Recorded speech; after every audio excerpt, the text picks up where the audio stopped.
Eu vou começar aqui apresentando o Lenilson. Lenilson é natural de Barra Mansa, no Rio de Janeiro. Ele é formado em letras, é autor de vários livros. Eu li um deles que eu recomendo a todo mundo, que é Psicanálise, o que ela pode fazer. Ele tem um livro mais recente e tem outros que ele escreveu há algum tempo atrás. Ele tem mestrado em educação e desenvolve pesquisas sobre depressão.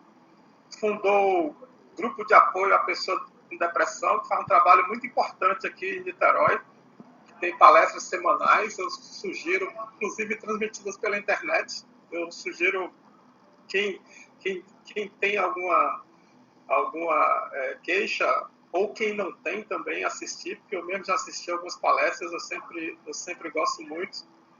Lenilson tem história interessante, ele é formado em letras, foi jornalista, depois se embrenhou na educação, né, e foi coordenador também, como Maurício, de um curso na Estácio, e agora ele é psicanalista, com grande experiência nessa área da depressão, em particular, que é o mal do século, né? Lenilson, é um grande prazer tê-lo aqui. A gente fica muito contente com a sua disposição de dedicar 1 hora, 2 horas do seu tempo para estar conosco, né? A gente sabe o valor do seu tempo e quantas pessoas precisam de você nesse momento. Então, meu agradecimento público aqui.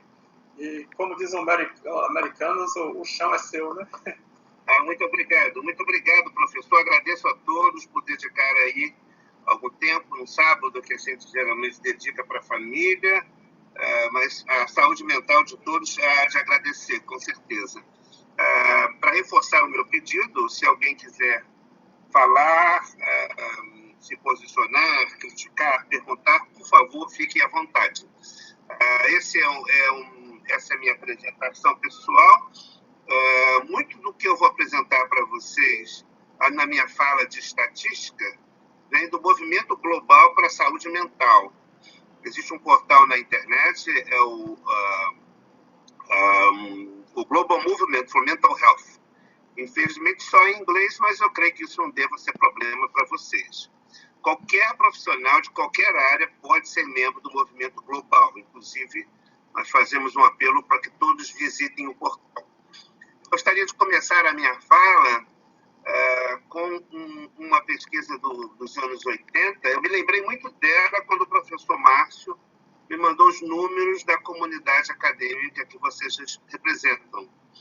Porque vi muitas falas ecoando os resultados dessa pesquisa. Essa pesquisa, eu vou avançar a matéria, eu vou voltar. É do professor Robert Adler, ele é psiconeuroimunologista, né? Um nome complicado. A pesquisa dele mostrou, até onde eu saiba, a primeira vez, segundo uma técnica XPTO, que eu não domino, toda a área do software mental, eu não domino o hardware mental. Ele mostrou o que nós já sabíamos, mas os números e o trabalho empírico refletiram exatamente o que Freud já havia dito mais de um século atrás, onde não havia nenhum equipamento desta linha. Por exemplo, como é que as emoções influem em a nossa saúde fisiológica como um todo? Tudo começa com as emoções bombardeando as células. E ele disse o seguinte: os sentimentos que mais devem ser temidos são intolerância, tédio, pessimismo e rancor. E o que mais contribui para a saúde mental é a empatia. Talvez a empatia possa ser considerada uma forma de amor, né? de sentir a dor do outro. Eu chamo a atenção para o sentimento de tédio, que tem nos assaltado muito na pandemia, tanto o tédio quanto o pessimismo. Então, dos 4 que mais são nocivos à saúde humana a médio e longo prazos, nós temos aí uma pandemia dos 2. As perguntas que eu recebi, elas falam muito de pessimismo, falam muito de um tédio, uma coisa arrastada. No trabalho do professor Adler, ele mostra que mais de 50% das doenças que nós conhecemos hoje são causadas pelas emoções. É um número assustador, né? Como é que isso se dá? Bem, tudo começa no impacto sobre os neurônios, depois sobre o sistema endócrino e depois vai para o nosso sistema imunológico. Por exemplo, eu estou aqui na cidade de Saquarema, exilado há 1 ano e meio. Então, aqui conheci muita gente, já considero, inclusive, a hipótese de residir aqui brevemente, e vi um caso muito interessante de um cidadão que infartou, interessante e lamentável, né? Quando recebeu um resultado positivo para o teste de Covid-19. Ou seja, ele não morreu de Covid, ele morreu do impacto emocional. Esse foi um exemplo que me chamou muita atenção, comoveu muito a cidade. Esses números são os números da comunidade que vocês representam. Eu pedi que todos considerassem os últimos 6 meses e falassem sobre um rol. Foi uma pesquisa fechada. As perguntas eram fechadas. Disparado na frente, ansiedade. Não me surpreende, nem um pouco. Lembro a todos que nós estamos no país campeão mundial de níveis de ansiedade. A única pesquisa global digna do nome, digna de ser considerada séria, pelo menos que eu conheça, mostrou que quase 10% da população brasileira sofre de níveis de ansiedade de moderado a alto. Porque uma ansiedade basilar, ela não é eminentemente prejudicial, né? Ela está em todos nós, numa situação pontual, ela não é considerada anormal. Agora, eu chamo a atenção de vocês para o 4º item de dificuldades. Essa é apavorante, apavoradora, que é o sono. Ou seja, 64% de vocês, pelo menos dos respondentes ao questionário da pesquisa, alegaram alguma dificuldade com o sono. Nós sabemos que o sono é um pilar central de qualidade para a saúde mental. Quem não dorme bem não vive bem, simples assim. Né? Então, por exemplo, se o seu sono não está bom, o que é um sono que não é bom? Primeiro, você deita e tem dificuldade de relaxar e pegar no sono. É aquela pessoa cujos pensamentos ficam em looping e ela não relaxa. Segundo, são pessoas que acordam com a sensação de cansaço, significa que o sono não foi profundo. E terceiro, pessoas que dizem que nunca sonham, ou pelo menos nunca lembram do sonho. Como nós só sonhamos no nível de sono profundo, precisamos suspeitar de pessoas que dizem que nunca lembram. Talvez o sono não seja minimamente profundo, o que não as permitiria sonhar. Isso é péssimo para a saúde. 46% falaram que sentem vontade de sumir, de desaparecer. Essa vontade não surpreende, é a chamada fuga geográfica. A mente, em sofrimento psíquico, ela busca saídas que frequentemente são fantasiosas. Ela cria uma realidade paralela tentando dar conta daquele sofrimento. E a fuga geográfica é aquela que nos faz supor, por exemplo, que se estivéssemos em outro lugar, lá não sentiríamos a dor ou as dores que estamos sentindo. Continuando com os resultados da pesquisa, vejam esse número de 43%, ou seja, metade, diz que sente raiva. A raiva está entre aqueles 4 sentimentos que mais prejudicam a saúde mental. A raiva vai... Eu botei nesse mesmo item, raiva, dificuldade de memória, dificuldade de lidar com as notícias diárias da mídia, porque a diferença estava até 3%. Então, eu botei todos na mesma rubrica. Essa dificuldade de memória, ela vem de onde? Ela vem de alto estresse. Professor Márcio, estão me ouvindo? O som está chegando bem? Perfeito, Lenilson. Todo mundo prestando atenção aqui nos Ótimo, professor. Perfeito. só para checar. Quando eu falo em dificuldade de memória, pessoal, é algo muito pontual. Vou dar um exemplo que eu mais ouço no consultório. É o indivíduo que está na sala, por exemplo, da casa dele, e vai pegar alguma coisa no quarto. Então, quando ele chega ao quarto, 20 segundos depois, ele não lembra o que ele foi fazer ali. Se isso acontece, perdão, se isso acontece uma ou duas vezes no mês, por exemplo, não há que se preocupar. Mas se isso acontece com uma frequência mais intensa, há que se preocupar sim. Significa que a sua mente está tão impactada sob um estresse que ela não está dando conta dos processamentos psíquicos, não é? Se nós olharmos para o item seguinte abaixo, é muito comum, quando há estresse em alto nível, prolongado, isso se reflita numa redução da libido. Porque nós sabemos que o grande órgão sexual é dobradinho do cérebro com a mente, né? Então, se a mente não está legal, a sua libido vai diminuir. Aí eu vou colocar em libido um conceito mais amplo, né? Que vai muito além da prática sexual em si, né? É o desejo do carinho, de estar perto do outro, de beijar o outro. Então, muitos casais, por exemplo, têm me procurado questionando-se. Eu não amo mais a minha mulher, o meu marido, o meu namorado, etc. Não. Frequentemente é um período de queda de libido. Por quê? A mente dele não está dando conta. Como é que nós fazemos isso? No final, minhas últimas falas serão soluções propostas. Primeiro eu só vou falar de problemas. E depois eu vou sugerir algumas estratégias para enfrentar esse quadro de dificuldades que a comunidade de vocês está enfrentando. Veja mais abaixo, a dificuldade de ereção ou de ter orgasmos. Isso está muito ligado ao estresse.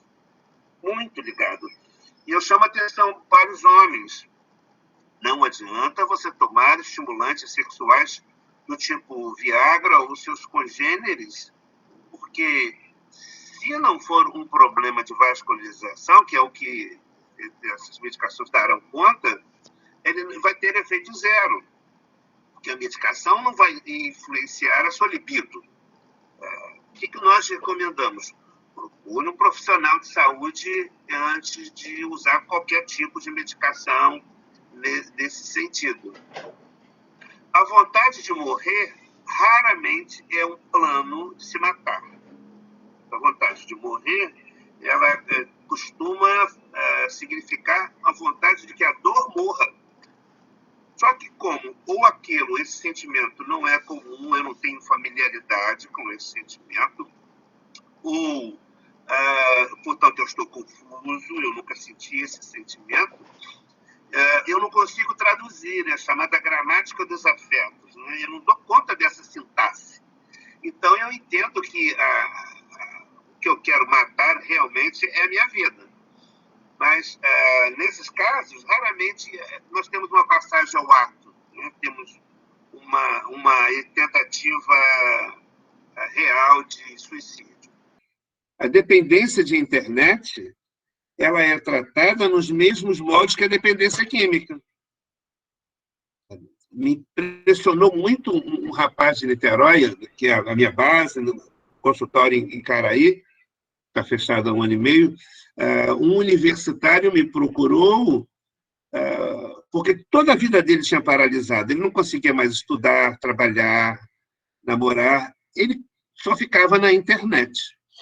Mas isso ficar na internet, pessoal, estou falando dele dormir, chegar a dormir 3, 4 horas por dia, porque ficava muito tempo ou jogando, ou no YouTube, ou no nosso grande fantasma, que é o Instagram.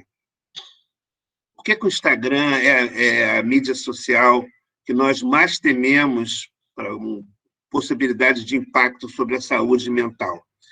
Porque ela é uma mídia fortemente baseada em imagens.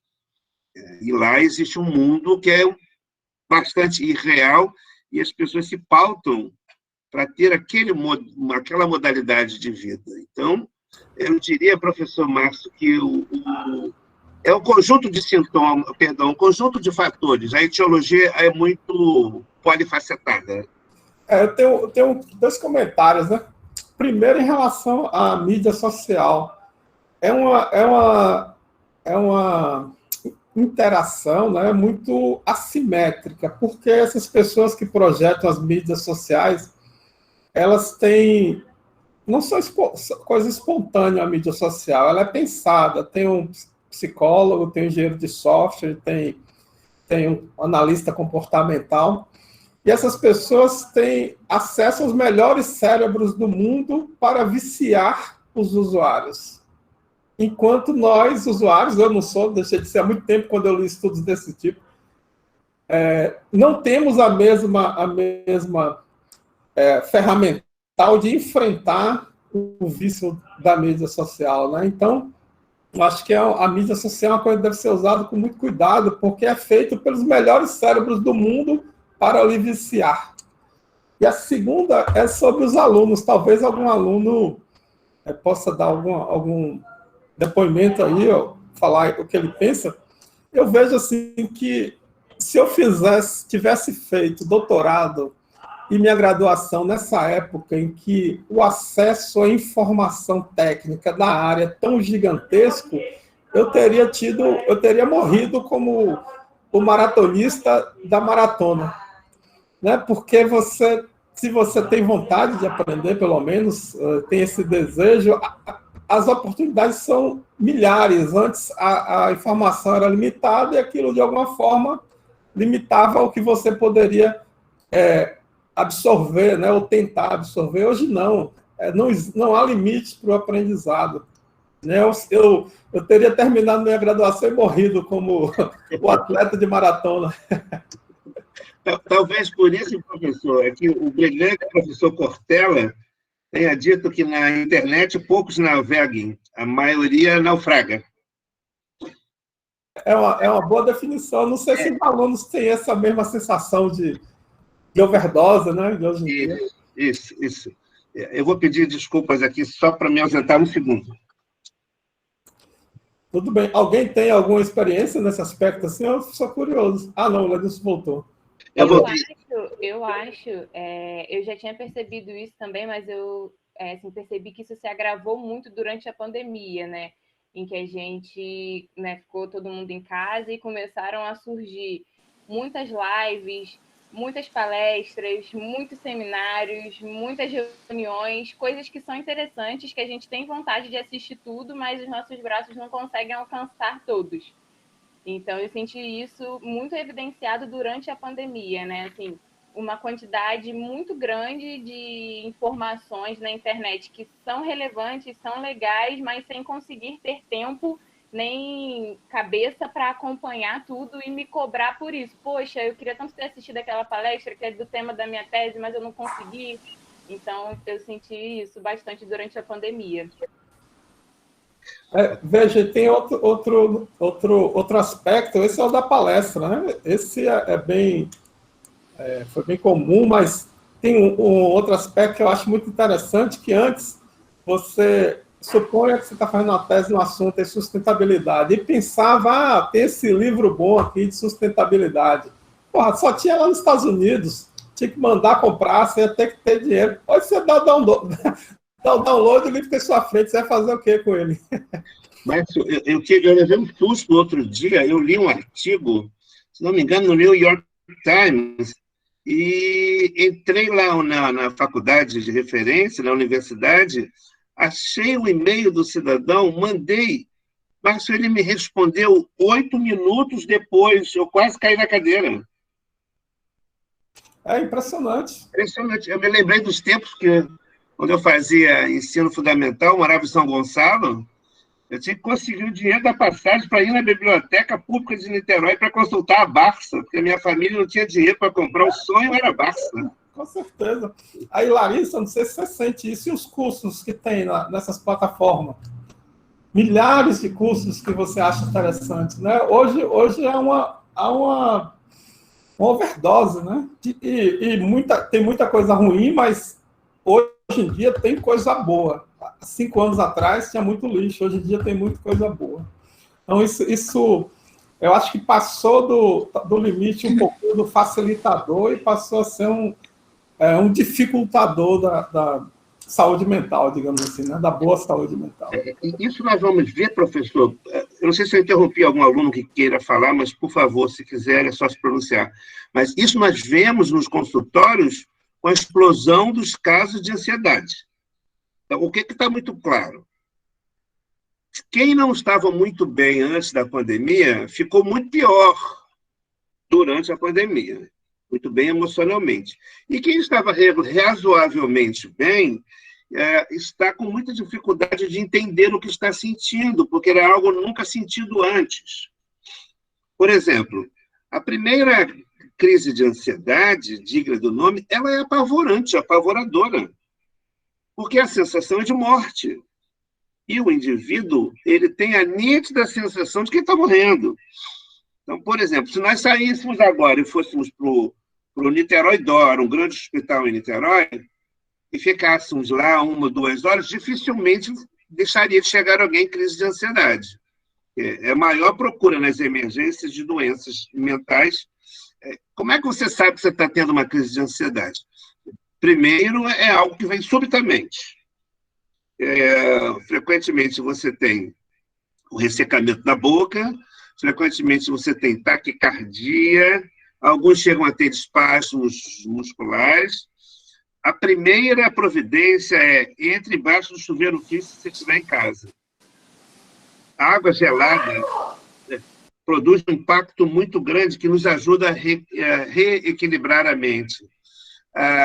Ambientes muito refrigerados. Tente manter a sua visão, fixar em um ponto fixo. Porque na crise de ansiedade, você tem a sensação que está sobre um cavalo e você perdeu o controle das rédeas. Quando você começa a respirar ritmicamente, puxando pelo nariz, soltando pela boca, não é respirar aceleradamente, é ritmicamente, e você olha para um ponto fixo, você começa a fazer um movimento contrário de recuperar o controle das rédeas. E agora nós passamos para as questões levantadas com perguntas abertas. Eu fiz o que você gostaria de falar, as pessoas puderam se expressar livremente. Algumas pessoas perguntaram sobre tratamento com fármacos e fitoterápicos. Fármacos, eu entendi, psicofármacos. Eu sei que há uma resistência muito grande aos chamados medicamentos psicofarmacológicos, aquelas medicações prescritas por um psiquiatra. Mas em tempos de exceção emocional como esses que vivemos, essas medicações são imensas aliadas.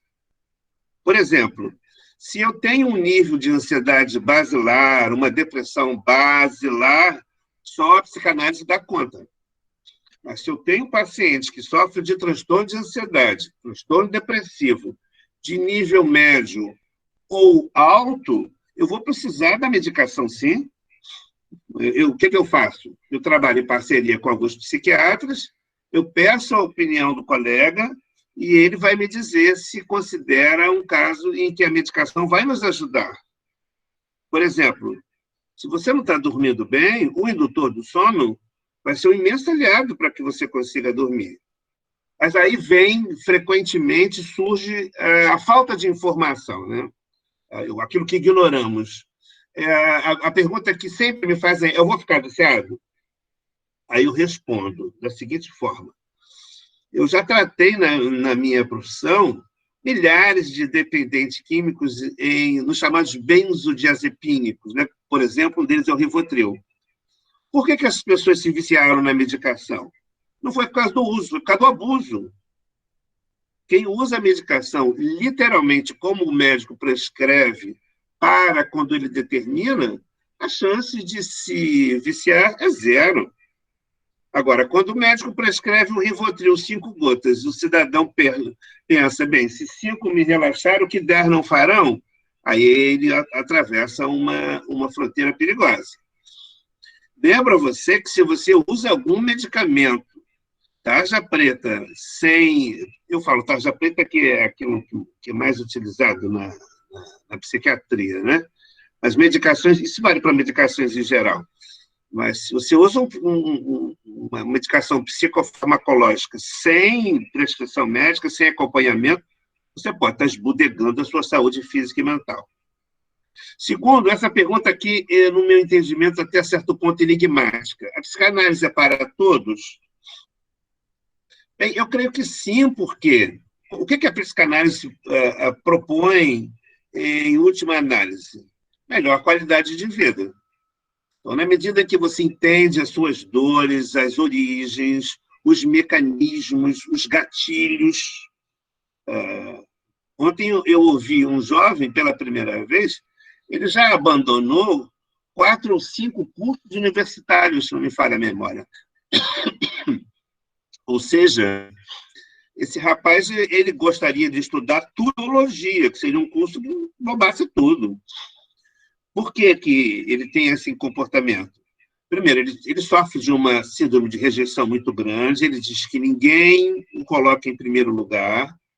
Segundo, ele se entende uma pessoa inteligente, mas não consegue usar essa inteligência na prática. E terceiro, ele se auto-sabota todo o tempo.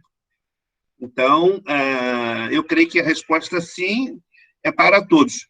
Inclusive, há algumas instituições que fornecem gratuitamente. Eu não sei como é que elas estão se saindo desses tempos de pandemia, mas as faculdades de filosofia costumam ter um serviço chamado SPA, Serviço de Psicologia Aplicada, onde se trabalha com psicanálise e psicologia gratuitamente.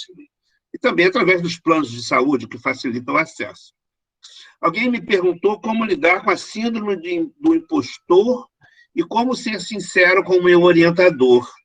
Essa pessoa diz que sente coisas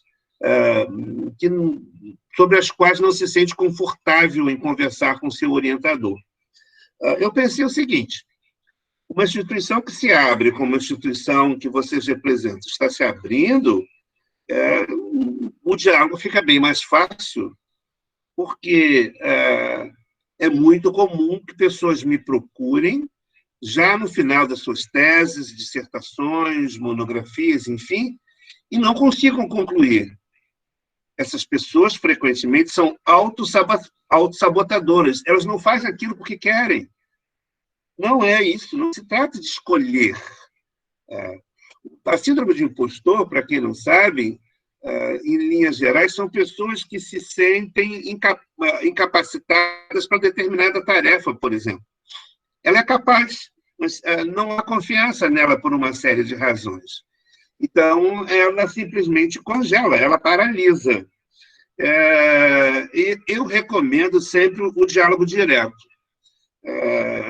Na minha experiência, inclusive acadêmica, foi a que melhor produziu resultados. A pergunta número 4 é muito provocativa no sentido positivo, né? Pessoas que negam a pandemia, pessoas que dizem que o vírus não existe, que é só uma gripezinha, por exemplo, né? Que minimiza a periculosidade da pandemia. Eu pensei em 2 vieses. Existe um mecanismo de defesa da mente, a mente usa para evitar a dor, para se blindar contra a dor, que é o mecanismo da negação. Seria se eu dissesse para vocês, por exemplo, que eu não sou careca. Careca é o professor Márcio Nelli. Eu transfiro algo que é doloroso em mim para o outro. Então, é uma negação da realidade. Segundo, há um conceito freudiano, para quem se interessa pelo texto, o texto chama-se Psicologia Social. Ele diz que o ego individual se dilui no ego coletivo. Quem tem filhos adolescentes percebe isso muito bem. Uma coisa é o comportamento do adolescente, também o adulto, mas o adolescente ocorreu agora, sozinho. Outra é no grupo. Então, as ideias se disseminam e os negacionistas, que são pessoas que negam a realidade, aceitam de bom grado, porque isso alivia a sua dor. É uma possível explicação psicanalítica. Olá, Nilson. Por não. Tem uma pergunta aqui da Tainá. Esse tema do síndrome de impostor, eu acho que é muito importante na universidade, né? Porque a universidade ela é muito injusta, no sentido que existe apesar da gente não ser explícita, existe uma hierarquia, né? Que um sociólogo que chama Pierre Bourdieu estudou muito, que é o capital, como se fosse capital intelectual, é a sociedade capitalista, a universidade. E é um lugar de pessoas muito inteligentes. E todas essas pessoas têm um grau de inteligência muito alto, e tem alguns que se destacam. E acho que essa diferença faz com que a síndrome de impostor apareça muito. Então, a Tainá levanta aqui uma questão muito importante, que é se existem exercícios para melhorar a autoconfiança e se livrar dessa postura de autossabotagem, né? Obrigado, Tainá. Você nos dá uma brilhante oportunidade, uma excelente oportunidade para orientar um pouco mais as pessoas. Uma forma que costuma ser eficaz no enfrentamento da síndrome do impostor, ela tem duas estratégias muito simples, mas que têm potencial para dar um retorno muito positivo. Outra é você ter um interlocutor de confiança. Perdão, a primeira é ter um interlocutor de confiança. Seria alguém que você utilizaria, literalmente, como uma interface para confrontar a sua impressão da realidade. Se eu perguntasse ao professor Márcio Nelli no final da minha fala hoje, professor Márcio, o senhor achou que eu fui muito agressivo? Que críticas o senhor faria? Então, é fundamental se abrir para a crítica, a análise do outro. Na psicanálise, nós vemos isso o tempo todo. As pessoas perguntando, você sente que eu sou uma farsa?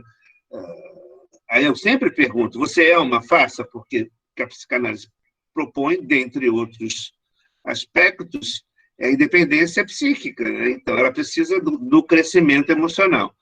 Então, o interlocutor vai ajudar bastante, pode ajudar, pelo menos. E, segundo, o seu diálogo interno. O que é o diálogo interno? Eu vou pegar esse gancho para responder a pergunta número 5. Alguém perguntou, o que sinto é causa da pandemia ou já existia? É importante, se você tiver paciência, que você faça anotações sobre as suas emoções diárias, seus pensamentos. Pessoal, tire 3 minutos no seu dia, mais do que isso não é necessário. Ninguém quer que você faça um romance psicológico. Por que isso é importante? Porque isso pode nos ajudar a fazer um mapeamento. Por exemplo, fui procurado por uma moça que, quando começou a mapear, a queixa dela era de baixa autoestima. O mapeamento mostrou, ao final de algum tempo, que aquilo era cíclico. Por exemplo, ela dizia que amava o rapaz. Então, passava um tempo, ela entrava em crise com aquele amor. Eu não vou entrar aqui na etiologia, porque senão nós estenderíamos em demasia. Mas são fatores que fazem com que essas pessoas questionam a sua capacidade. Então, o que nós recomendamos? Se você tiver paciência de anotar, você vai pesquisar o objeto de estudo mais intrigante que pode existir no universo para cada um de nós, que somos nós mesmos. Eu recomendo isso, Tainá, eu espero que tenha ajudado no seu questionamento. Ô, Lenilson, vou aproveitar essa finalização aqui dessa questão que o Maurício, que é o nosso chefe, ele fez uma questão muito, muito boa, né? A relação orientador orientando nem sempre é um mar de rosas, né? Às vezes não é. E é uma relação muito importante na universidade, em particular no Brasil. Né? Na Europa, Estados Unidos, é uma relação muito fria. Os americanos e os europeus têm outra, mas no Brasil essa relação de empática é muito importante. E aí o Maurício ele pergunta aqui, como você aconselharia o orientador auxiliar o aluno que não está conseguindo terminar a tese nesse momento. O aluno está, vamos supor, no meio da escrita da tese e não consegue avançar, né, por ansiedade ou medo, ou qualquer que seja a razão. Como é que deve ser a postura do orientador? Eu vou falar na minha época, né? A gente é da geração, eu já brinquei com você, aluno, geração au-au. O orientador latia e a gente terminava, né? Rosnava para a gente terminava. Hoje em dia, eu acho que essa abordagem não tem mais a eficácia que tinha antes, né? Então, acho que a gente que aprendeu nessa época que o orientador rosnava e a gente obedecia, a gente precisa de orientação sua. Professor, esse orientador rosnador me lembra muito a geração que foi criada sobre o olhar paterno, né? Bastava o pai olhar e ela mudava o comportamento. A geração milênio não funciona assim. Essa geração, que é muito questionadora, eu tenho usado algo que não é nada ortodoxo. Freud deve se revelar no seu túmulo quando eu falo isso, que é o apoio presencial. Por exemplo, recebi um rapaz que já estava no limite do limite, já havia extrapolado o limite para entregar lá a sua produção textual, e ele simplesmente não conseguia. Por quê? Ele se sabotava, ele é um procrastinador. Autossabotador e procrastinador são a mesma coisa. Ambos referem-se ao mesmo quadro psíquico. Esse rapaz só conseguiu concluir quando nós conseguimos um estudante de psicologia que foi voluntário na pesquisa. Esse estudante só se sentava ao lado daquela pessoa. O que é pessoal, eu estou falando de algo não ortodoxo, por favor. Nós fizemos isso e funcionou em alguns casos. Por que é importante entender qual é o mecanismo? Qual é o mecanismo? Por exemplo, aquilo que a geração Z, a geração Y, quem hoje tem por volta de 50, 60 anos, tinha como um sentido de obediência, de disciplina, é muito difuso na atual geração. Então, o que eu recomendo ao orientador? Na universidade onde eu trabalhei, nós discutimos muito isso e a psicanálise nos ajudou. Primeiro, é preciso que haja muita abertura do orientador para isso, né? Porque ele pode se expor em demasia. É trazer uma terceira pessoa que seja um facilitador do diálogo. Se houver essa pessoa informalmente, pode facilitar bastante. Segundo, esse tutor, que nada mais é do que um estímulo psíquico, costuma auxiliar. Eu vejo um terceiro grupo, que são pessoas que conseguem trabalhar com a chamada agenda mínima. Eles definem um mínimo de produção diária, e assim consegue algum progresso. Agora, há um terceiro caso, um quarto caso, uma tipologia que a ansiedade chega a tal nível que só com ansiolíticos. Não conseguem, eles travam, não conseguem produzir, se sabotam. São pessoas que frequentemente não lidam bem com a crítica, porque apresentar uma produção textual é se abrir à crítica do outro, né? São essas as considerações que me ocorrem no momento, professor. Espero... Mas esse tutor que você, o facilitador, ele teria que papel? Ele seria um... Olha, a melhor definição, professor, embora possa soar até ofensiva, esse rapaz me disse assim, ele falou, a babá funcionou. É alguém que vai dar o suporte emocional. O que é suporte emocional? Esse rapaz, ele dizia o seguinte, quando não tem ninguém olhando, Lenilson, eu sento para escrever e entro no Facebook, no YouTube, não sei onde, eu escrevo 2 palavras, apago, escrevo e apago. Aquela pessoa, ela transmitiu aquilo que Freud chamou de suporte psíquico. Essas pessoas pertencem a vários tipos de grupos. Essas pessoas frequentemente vêm de pais essencialmente críticos. Há um outro grupo, que é um grupo que surpreende. São jovens, isso já vem da criança. Elas são mais rigorosas consigo mesmas do que os próprios pais foram. Aquele aluno que exige o 10 de si mesmo, enquanto os pais falam: meu filho, 6 está bom, 7 está bom, você vai passar. Então, elas querem uma espécie de oferendas para os pais. Então, nunca é bom o suficiente. É um terceiro grupo. Esse facilitador, a presença dele costuma confortar e, ao mesmo tempo, dar algum tipo de pressão psíquica para que o outro produza.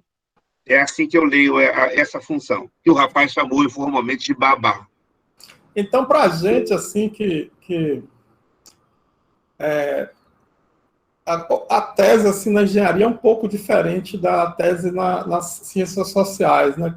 Eu vejo o pessoal de filosofia e psicologia um trabalho muito solitário. Sim, é a minha origem. Aqui a gente trabalha, os trabalhos são separados, mas sempre dentro de um grupo, né? As pessoas trabalham em uma sala, em um determinado laboratório. Talvez essa convivência que está faltando nesse momento esteja afetando muitos alunos. Então, a existência do grupo na engenharia é muito intensa, por incrível que pareça. É uma diferença muito grande. Professor, eu me lembrei de um caso de uma moça, ela é da área de humanas. Ela só conseguiu assistir às aulas no modelo EAD quando ela começou a, como ela mesma disse, peregrinar pela casa. Então, por exemplo, nós sabemos, eu vi uma pesquisa interessante falando que um dos lugares em que há maior índice de desistência de se assistir uma aula EAD é o quarto. Porque o quarto está muito impregnado na nossa mente como um espaço de relax em vários sentidos, né? Um espaço de descanso, não um espaço de produção. Essa moça, ela só conseguiu assistir às aulas circulando pela casa e alternando as posições. Ora ela ficava sentada, ora ela ficava de pé. Caramba! O Lisandro aqui fez a Lisandra, desculpa, fez uma pergunta aqui parecida, né? Sim. Sobre procrastinação, acabou que acho que a gente respondeu. O Maurício agradece a resposta e afirma a necessidade de empatia, né? E a Tainá comenta do mesmo coisa que você está comentando aí, né? Que o ambiente influencia muito, né? Isso é verdade. Eu lembro que eu li um livro Como Estudar, na minha época de aluno, e aí falava da necessidade de você ter um local para estudo, né? E nada de estudar deitado, nada de... ter um local fixo e que você vá para esse local para estudar. Essa questão do local, professor, me remete à questão incrivelmente, a higiene do sono. Eu diria que a preparação para uma aula que começa de manhã, a preparação para essa aula começa na preparação para dormir na noite anterior. O conceito de higiene do sono ainda, infelizmente, é um conceito muito pouco difundido. O que é a higiene do sono? Da mesma forma como existe a higiene corpórea, né? Nós tomamos banho, colocamos desodorante, lavamos o cabelo, quem tem cabelo, etc. Existe a necessidade de uma preparação da mente, do cérebro para dormir. Alguns conceitos básicos. Na última hora, antes de você se recolher para dormir, evite ao máximo tudo que tiver botão on-off. A gente brinca, fique longe do Mr. On-off. Então, quando você... Isso é muito difícil, e quando eu falo para os jovens, por favor, na última hora, fique longe do tablet, do computador, do celular, da televisão, a pergunta que eu ouço é sempre a mesma. E o que eu vou fazer? Aí eu brinco, digo, existe uma descoberta recente que está impactando a humanidade, que é chamada livro de papel. Costuma ser relaxante. Por exemplo, quando você deita, apaga a luz e abre a tela do seu celular, o impacto sobre o seu cérebro, sobre a sua retina, vai remeter o corpo a um estado de alerta. Ou seja, você quer dormir, mas está dando um comando oposto para o seu cérebro. Fique alerta, eu quero ler isso aqui, eu quero entender isso aqui, eu preciso entender. Dentre outros fatores, a baixa da produção de melatonina, que é uma substância fundamental para que nós consigamos pegar no sono. Então, eu iria um pouco mais, não é além, é antes, né? A sua aula das 7 da manhã, a preparação começa antes de você deitar. Eu vou falar um pouco de substâncias lá na frente e vou voltar a isto. Alguém me perguntou, aliás, 4 pessoas, como escolher um terapeuta? Olha, eu digo que o terapeuta ideal para você é aquele com quem você consegue desenvolver uma relação empática. Esse é o terapeuta ideal. E quando me perguntam qual é a linha terapêutica melhor para mim, é aquela com qual você se adaptar. Agora, gostaria de lembrar o seguinte, aquele mito de que o psicanalista é aquele cara que fica em silêncio, fazendo caras e bocas para você, com o dedo assim, a sessão inteira, que vai falar, vai produzir 1 ou 2 monossílabos átonos, isso é lenda. Na realidade, o que há numa sessão de psicanálise é um diálogo. Precisa ser uma via de mão dupla. Aquele analista calado não existe, ele é mito.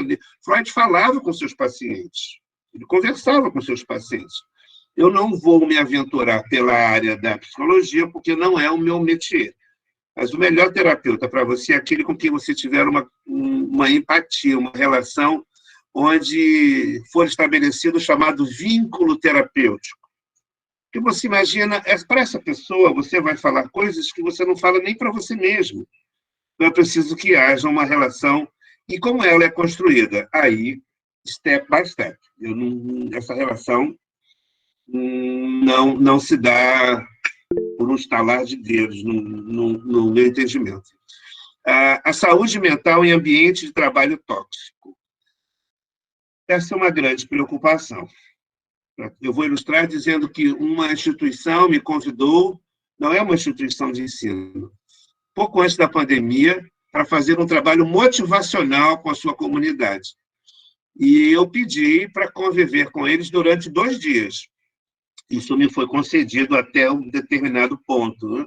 Eu circulei pela empresa, conversei com as empresas, apliquei um questionário, e no final do 2º dia eu disse ao responsável pela empresa, não é possível motivar essas pessoas sem fazer alguma coisa antes, porque, por exemplo, o índice de transtorno de ansiedade na população brasileira é de 10%, na empresa dele era de 60%. A depressão, que no Brasil está em torno de 5%, na empresa dele era 55%. Então, como eu vou motivar uma pessoa que sofre de ansiedade e depressão? Lembro que ansiedade e depressão costumam caminhar muito de mãos dadas.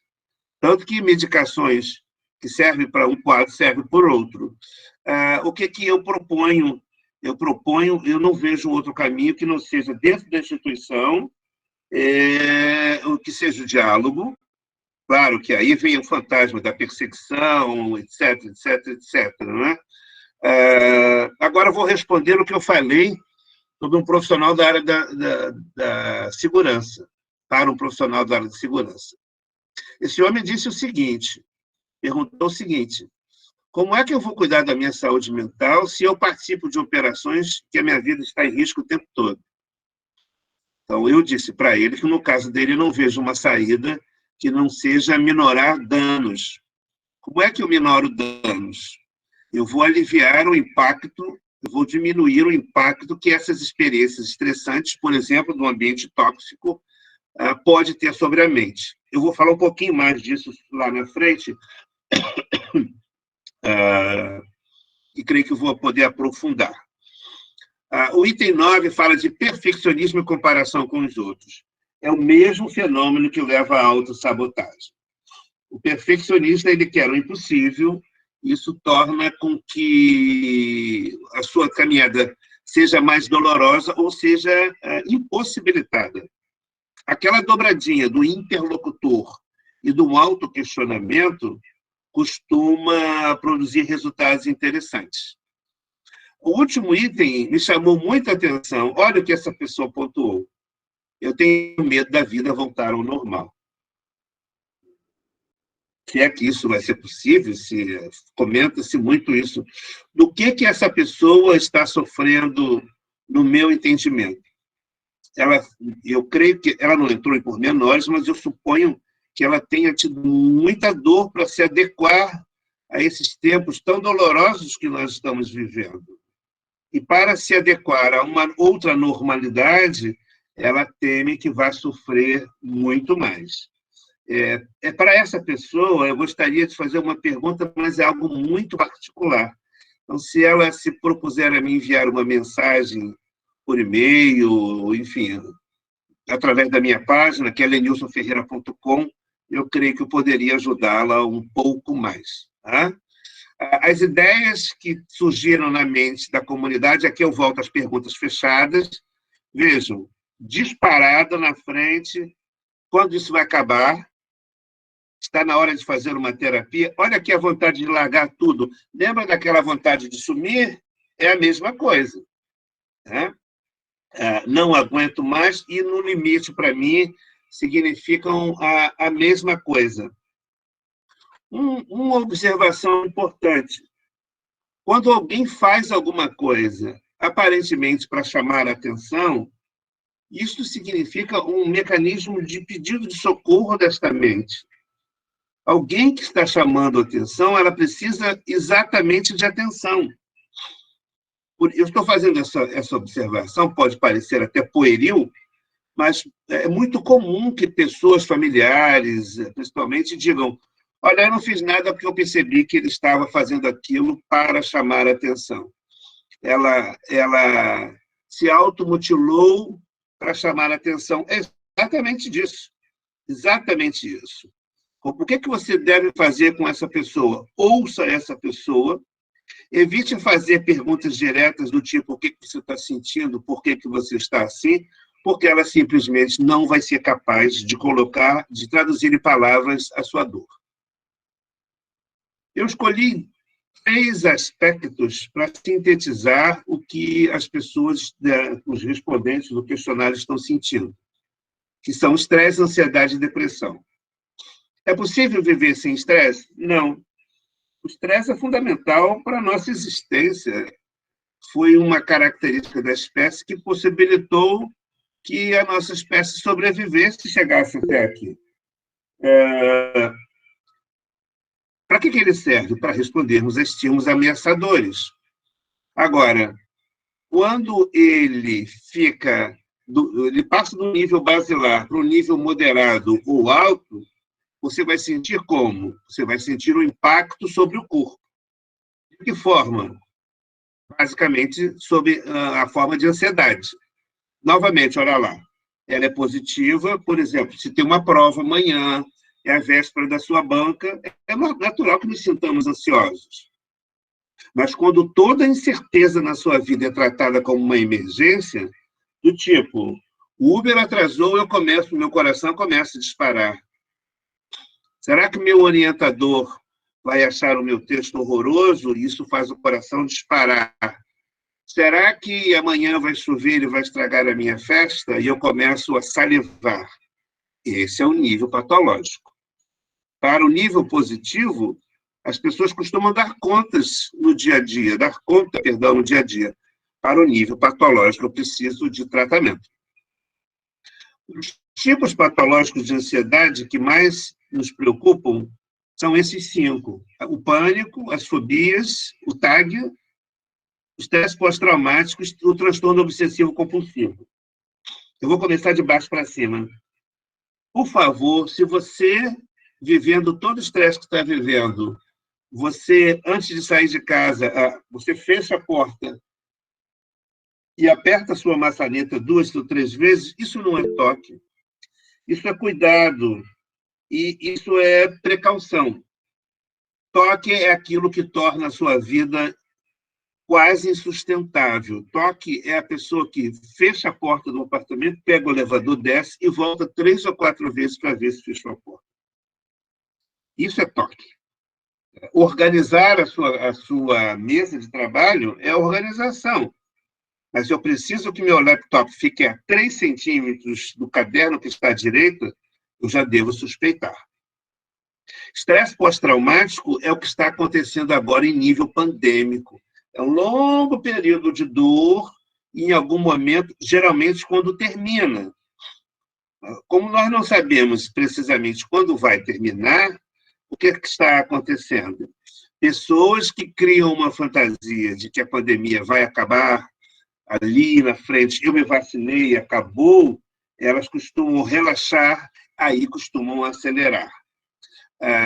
Dos outros 3, eu vou chamar a atenção do pânico.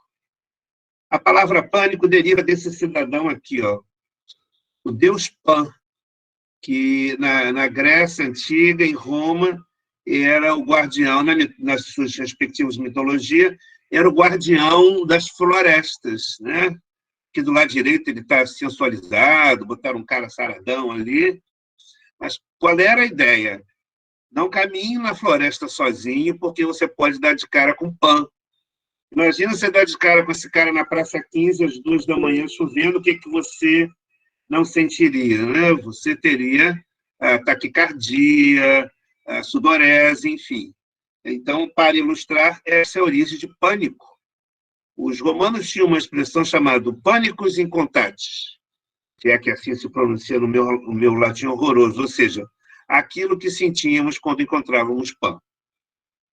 Depressão, uma questão de ordem, professor Nery. Eu estou vendo algumas pessoas escrevendo e eu não estou conseguindo acompanhar. Então, eu estava esperando você terminar a linha de raciocínio, mas então, tem 2 papos aqui muito interessantes no chat. Sim. Primeiro, a diferença entre desse espírito de grupo, né, que o laboratório trabalha, o laboratório de engenharia química, pelo menos, esse espírito de grupo ele foi modificado, na verdade, ele não desapareceu, pelo menos para quem já se conhecia, né? Então, as pessoas estão interagindo por WhatsApp, mas essa interação, pelos relatos aqui das meninas e do Marcel, deixa muito a desejar, porque não é imediata, não tem o contato visual, né? Então há bastante comentário nesse aspecto, e aí a gente queria saber como é que você vê essa diferença do contato pessoal para o contato eletrônico. E o Maurício fez uma pergunta aqui também sobre qual sua recomendação, como os programas devem lidar com os aspectos ligados à saúde mental. Por exemplo, nossos prazos acadêmicos devem ser flexibilizados por causa da pandemia, devemos trabalhar caso a caso, né? Porque a pressão ela tem que existir, né? A pressão ela é ruim quando essa pressão passa do limite da pessoa, né? Mas a pressão é que move o fluido, né? A pessoa, né? Existe um nível ótimo de pressão, isso já foi muito estudado, para os alunos e para os mesmo trabalhadores e para a vida da gente. O problema é quando a pressão passa do limiar. E esse limiar a gente muitas vezes não sabe qual é, né? Então, como é que o programa de pós-graduação deveria lidar nesse aspecto? Então, é a relação que passou de pessoal para virtual e como a instituição deve lidar com saúde mental e seus próprios prazos e requisitos. Entendi. Bem, vamos tentar responder essas 2 perguntas tão instigantes. Eu vou começar falando do programa, como o programa deve lidar com a saúde mental. É importante lembrarmos que a primeira psicoterapia que a humanidade criou foi a oração. Por que a oração foi a primeira psicoterapia? Porque o cidadão tem a possibilidade de se expressar e, teoricamente, de ser ouvido por uma entidade à qual ele está se dirigindo. E terceiro, isso não considerando os aspectos místicos, né? E terceiro, existe uma transcendência.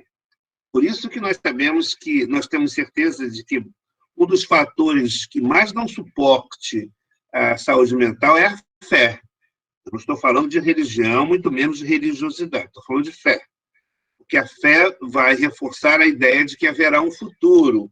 Então, isso vai dar perspectiva ao ser humano. A psicanálise foi a primeira psicoterapia que a humanidade criou, de base científica, embora Freud tenha chamado de ciência/arte, né? E no que consiste a psicanálise? Em falar e ser ouvido. Isso é um dos componentes mais essenciais e fundamentais no ser humano. Então, quando um responsável por um programa, um professor, me pergunta como se deve lidar com saúde mental, eu imediatamente lembro que precisamos criar mecanismos através dos quais as pessoas possam falar e possam ser ouvidas. Porque na área da saúde mental, toda generalização é perigosa. Então, o ideal, claro, estamos falando em termos ideais, é analisar as subjetividades, as necessidades peculiares de cada aluno. Então, é esse binômio de propiciar a fala e fornecer uma escuta. Com relação à substituição do pessoal pelo eletrônico, o que nós temos visto, eu vou falar do meu ponto de vista ou da minha experiência psicanalítica. Eu tenho zero experiência como educador virtual. Nunca estive do outro lado da tela. O que eu percebo nas pessoas é que, primeiro, quanto mais a pessoa que está do outro lado der atenção, mais tende a confortar, mais tende a dar a sensação de acolhimento ao outro. Então, se você quer dar apoio emocional a quem está do outro lado, escute mais do que fale. A ideia de distância ela está sendo muito discutida nos últimos tempos. Por exemplo, eu tenho uma paciente numa grande cidade da Europa em que ela pediu para eu afastar um pouco o celular do meu rosto, porque ela disse que eu estava muito perto dela. Isso me levou a começar a pesquisar. O que significa muito perto? Se eu estou aqui, ela está na Europa. Eu percebi que eu estava caminhando pelo quintal e me descuidei e botei o celular muito perto do rosto. Há pessoas dentro da minha prática, como eu havia dito na introdução, que não conseguem olhar diretamente para mim. Então, se for possível perguntar para o outro como é que você se sente bem, por incrível que pareça, há pessoas que, quando se trata não de um relacionamento pessoal, um amigo ligar para outro amigo, um namorado, etc., né? Mas para discutir um trabalho da faculdade, um projeto, etc., isso já vai tomar um outro vulto, nem todos preferem ser vistos. Então, se for possível, se houver espaço para eu entender se o outro prefere ser visto ou falar por palavras, aí nós podemos diminuir o nível de estresse desses encontros virtuais. Professor Márcio, Oi? você quer falar alguma coisa? Posso ir em frente? Pode ir em frente. Quero chamar a atenção, agora eu vou entrar nas minhas considerações finais, falando de propostas para enfrentarmos esses problemas. Eu elenquei de tudo aquilo que o meio da saúde mental sugere para prevenir problemas emocionais e enfrentar dificuldades emocionais, que é o que nós estamos vivendo. A alimentação é um pilar. E nós sabemos que a alimentação que mais propicia que nós nos fortaleçamos para enfrentar a depressão e a ansiedade, eu coloquei a depressão porque ela é mais comumente vista assim, é a chamada da dieta do Mediterrâneo, que é uma dieta rica em pescados. Nesse período, tudo que nós pudermos evitar desta lista aqui é muito bem-vindo. Mas eu sei o quanto é difícil. O consumo de bebida alcoólica nas residências disparou. Então, se você gosta de beber algo alcoólico na sua casa durante a pandemia, evite os destilados. Nesses casos, o que é mais recomendável são os vinhos, porque o benefício, inclusive, para o relaxamento físico, alguns tipos de vinho tinto são extremamente propícios. Eu chamo a atenção para o perigo do café. café é um gerador de ansiedade porque ele produz energia. Agora, pessoal, eu estou falando do abuso, não do uso. A pessoa que toma o seu café matinal e vai tomar um café à tarde, alguém perguntou aqui, o que é recomendado para substituir o café? Por exemplo, se você é extremamente sensível a substâncias excitatórias, como o café, o guaraná, a Coca-Cola, para substituir o café, utiliza-se muito a cevada. Mas isso é recomendável para pessoas com uma sensibilidade muito grande. Eu trato de uma moça que, se ela tomar um copo de guaraná, acabou a sessão. Ela fica muito acelerada, ela tem uma hipersensibilidade. Com relação ao café, o volume de segurança ele varia muito de acordo com o referencial teórico. Mas uma opinião médica, sabe aquele copinho branco descartável? Se você consome por dia algo mais do que 4 ou 6 daquele em volume, você pode ter um problema. Essa é a ideia básica. O que eu devo fazer para me fortalecer mentalmente e para combater os sintomas que eu já começo a sentir ou já venho sentindo há algum tempo? Se você tem uma ansiedade, uma depressão, um nível de estresse leve, só a terapia vai dar conta disso. Se isso está no nível médio ou alto, eu vou precisar da psiquiatria. Por quê? O que a psiquiatria vai fazer com a sua medicação é corrigir o desequilíbrio químico cerebral. Ou seja, ela combate os sintomas. O que vai fazer a terapia? Ela vai lidar com as origens. Então, eu vou começar lá de trás com a terapia, basicamente, em linhas gerais, e a psiquiatria vai começar do presente. Em algum momento, elas se encontram. Aí, o paciente é extremamente beneficiado. Uma atividade aeróbica é fundamental. Você não precisa sair da sua casa. Por exemplo, pular corda é uma atividade aeróbica. Para pular corda, você precisa de um cantinho ali e uma coisa que substitui a corda.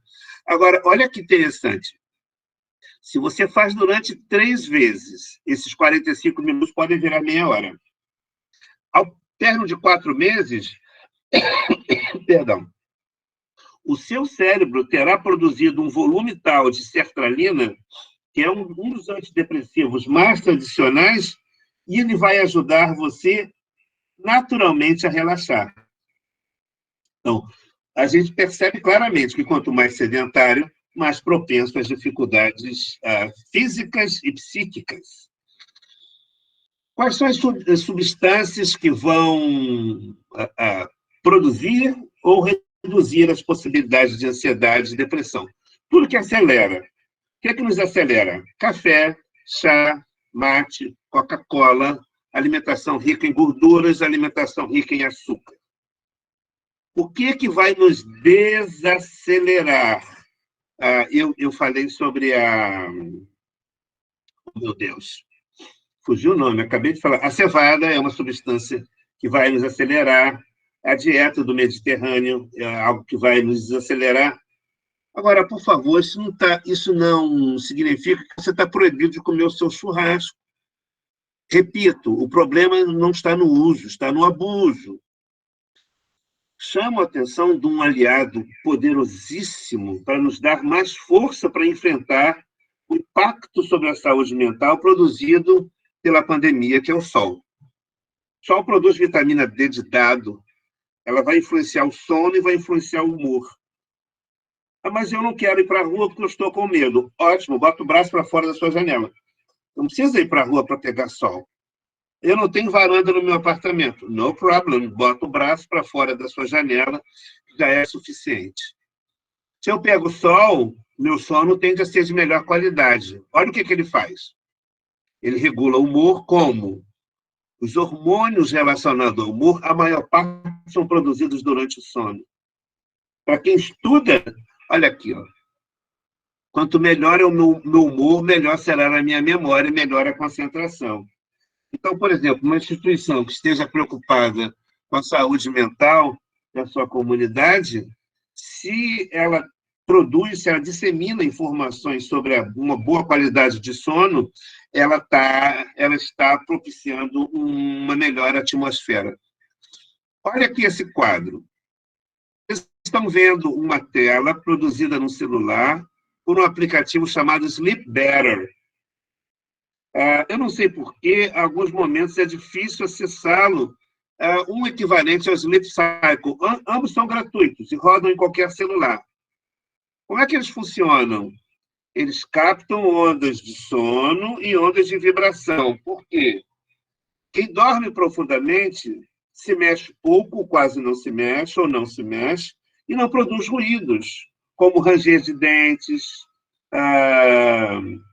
o ronco, a fala durante o sono. Essa pessoa aqui, o amarelo é sono leve. Qual é o sono melhor? É o sono verde, que é o profundo. Esse sono foi o quê? Embora ele apresente uma eficiência de 93, esqueça essa estatística. O problema está aqui no grande número de despertares durante a noite. Olha lá, o vermelho. Essa pessoa despertou muito, então ela teve um sono muito entrecortado. Isso é péssimo para a saúde mental. Alguém está dizendo aqui que tem uns bons vídeos na internet. É verdade, os tutoriais ajudam a entender esses programas. E a Nathalie comentou aqui que ela está em um ciclo de não conseguir fazer atividade física por causa da pandemia. E ela quer saber aqui como sair desse ciclo. Nathalie, o que eu tenho feito? Essa minha experiência pessoal. Eu começo a atender as pessoas 6, 7 horas da manhã e termino por volta de 7, 8 da noite. O que eu faço? Eu procuro me mexer o máximo possível. Eu estou numa casa de 2 andares, aqui eu tenho mais espaço, tenho esse privilégio. Como eu ando pelas escadas, eu ando no quintal. Eu mudo de posição constantemente. Essas foram orientações do meu médico. Eu saio dessa poltrona onde eu estou, vou para outra poltrona. Então, é importante que haja um movimento mínimo. Porque qual é o grande problema que nós temos com relação à atividade física? É que em casa nós tendemos a relaxar. Os mais disciplinados que conseguem se mexer, que conseguem fazer uma atividade física com um tutor virtual, são mais afortunados. Eu, por exemplo, não sou um desses.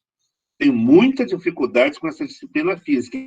Então, o mínimo que eu me obrigo são esses deslocamentos. E acredite, eu chego a dar 4, 5 mil passos por dia e isso faz a diferença.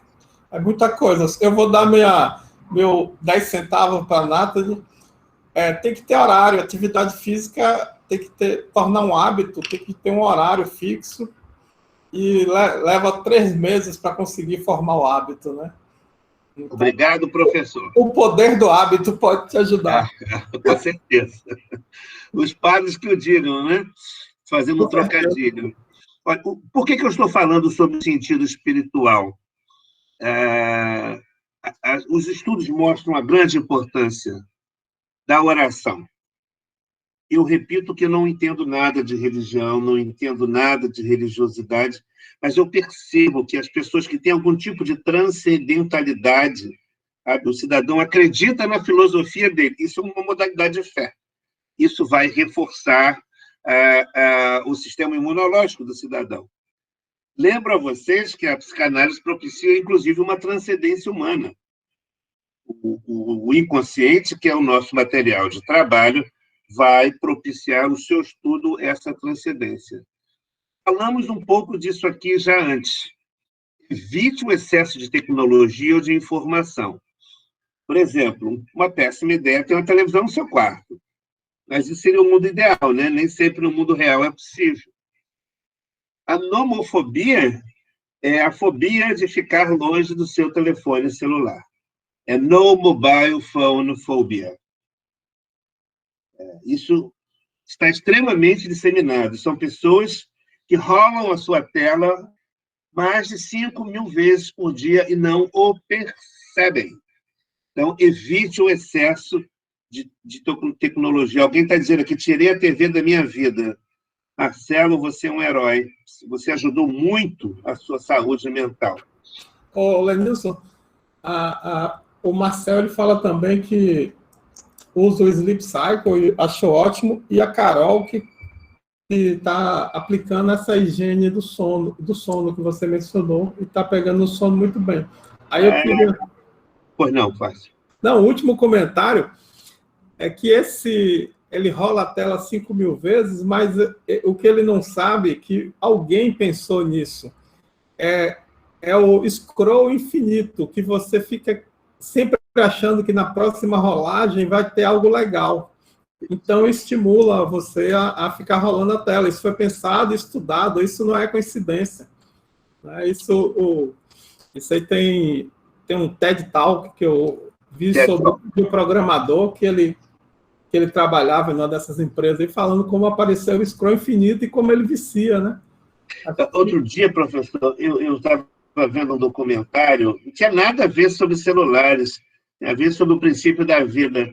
E eu vi um bebê repetindo os movimentos que lembram muito o nosso movimento de rolagem de tela. Aquilo me assustou. Aquilo me assustou, porque um dos grandes desejos da espécie humana é construir mecanismos para enfrentar o nosso trauma primário, que é comum a todos nós, que é o ato do nascimento. Nós saímos do paraíso perfeito, bem, desde que tenha sido uma gestação positiva, né? E viemos para o mundo externo. Então, evitar tecnologia e informação. Se você não consegue ficar longe da informação, a que tem menos impacto sobre a sua saúde mental é a informação escrita. A informação em imagens de algumas mídias, inclusive da televisão, costumam impactar bem mais. As atividades de relaxamento são o 7º item aqui do meu roteiro de relaxamento, de fortalecimento da saúde mental. O que eu chamo de relaxamento? Isso é extremamente simples. Por exemplo, eu tenho pacientes que relaxam pintando, outros que relaxam simplesmente sentados, contemplando, outros que gostam de yoga, muitos que detestam yoga, preferem outras atividades. O que nós sabemos é que as pessoas mais agitadas vão preferir atividades de relaxamento mais movimentadas. E pessoas mais calmas, mais tranquilas, querem práticas mais mergulhativas em si mesmas, que eu posso chamar assim. O cigarro e o café são um eterno problema. Eu trabalhei numa instituição durante muitos anos, em que na sala dos professores havia 2 freezers com Coca-Cola e Guaraná, inúmeras garrafas de café e... esqueci o nome, chocolate. E o que aquilo causava em mim? Eu era tabagista na época, eu fumava. Então, eu percebia que, no final do dia, eu estava exausto, muito mais desproporcionalmente ao meu volume de trabalho, porque imagine que o seu corpo e a sua mente sejam como essa folha. O café faz isso aqui, ó. Ele estica, e o cigarro faz isso aqui. Então, esse movimento repetido, ele vai extenuar você física e mentalmente. Uma dica é aprender algo novo. Em tempos de pandemia, isso tem ajudado bastante, porque nos dá uma perspectiva de que o tempo está passando. Muitas pessoas estão se perdendo na temporalidade. Quando eu pergunto que dia é hoje, perdão, a pessoa chega a ter dificuldade de responder. E, por último, algo extremamente difícil é ter um projeto de vida, é pensar além. Onde quero estar daqui a X anos, o que farei depois da minha pós-graduação, eu entendo como uma aposta na vida, uma aposta no futuro. E essas são as minhas 2 últimas telas. Como é que eu previno? Eu preciso de informação. Por isso que eu recomendo que vocês entrem na página do Facebook, né? Esse é o lado positivo das redes sociais, do Grupo de Apoio à Pessoa com Depressão. Lá existem vídeos, informação escrita, depoimento de pessoas de como enfrentar a depressão e a ansiedade. Antes de eu falar meus obrigados, eu gostaria de abrir os microfones para quem quiser fazer as suas observações, seus questionamentos. Eu queria insistir um pouquinho no café aí. Eu dei uma olhada na parte da cevada que o senhor comentou, mas pelo que eu percebi, a questão é muito mais um substituto de paladar ou até de algumas outras questões, mas Sim. tira justamente a parte bioestimulante. E assim, a questão de tomar café na pós é justamente ter o bioestímulo, né? E eu falo até nesse sentido. É claro que quanto menos tiver o uso de bioestimulantes e tal, melhor. Mas aquela coisa de tem que acordar cedo e já começar a produzir e tudo mais, o café dá uma ajudada. E confesso que eu tenho consumido bastante, tipo 2 a 3 canecas por dia. Caneca mesmo, não copinho.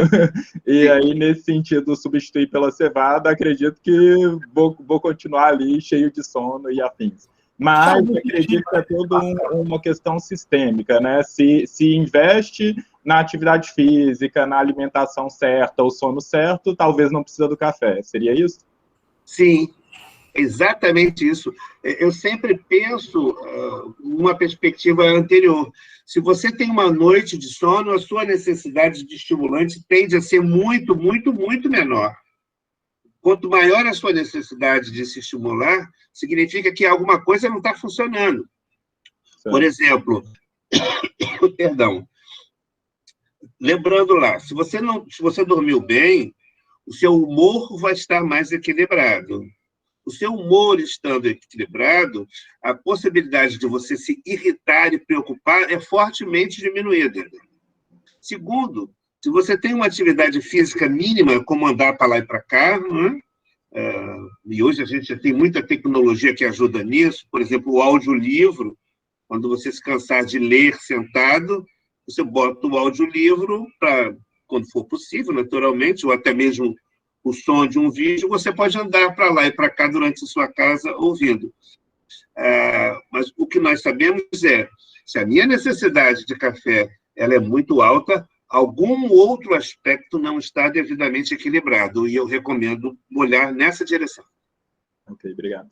Eu que agradeço. Bem, professor, eu acho que as pessoas não têm mais considerações.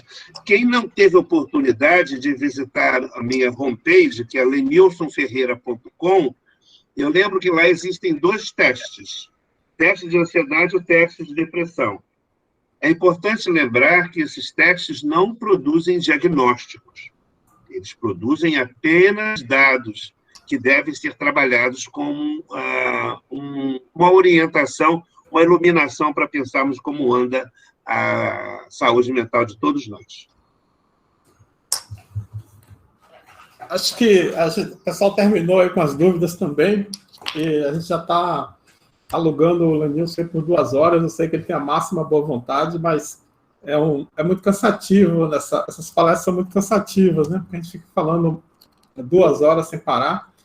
Então, eu queria estimular que quem quiser entrar em contato com o Lenilson, pode entrar diretamente através da homepage dele, tem o e-mail dele lá, se eu me lembro, é contato@lenilsonferreira.com.br. Queria agradecer a disponibilidade do Lenilson, né? A gente é muito grato por esse tempo de uma pessoa tão preparada nesse assunto, que demonstra tanto conhecimento e experiência acadêmica, experiência em outros países. Eu fico muito contente com a presença de Lenilson aqui. Muito obrigado, Lenilson. Acho que foi a sensação muito boa para todo mundo da exposição e da reflexão. Muito obrigado. Eu que agradeço, professor.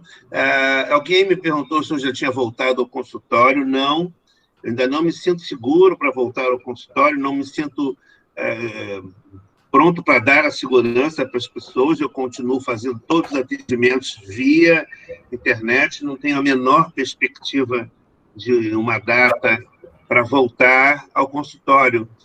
Por exemplo, eu percebi que praticamente 45% das pessoas que eu analiso estiveram ou estão tendo Covid. Caramba! 45, é um número muito alto, professor. Impressionante. Impressionante. Então, essas pessoas teriam estado no meu consultório e teriam exposto outras pessoas, né? teriam me exposto e teriam exposto outras pessoas. Eu quero agradecer ao GEPOL, é assim que se pronuncia, professor? EGEPOL. EGEPOL significa? Laboratório de Engenharia de Polímeros.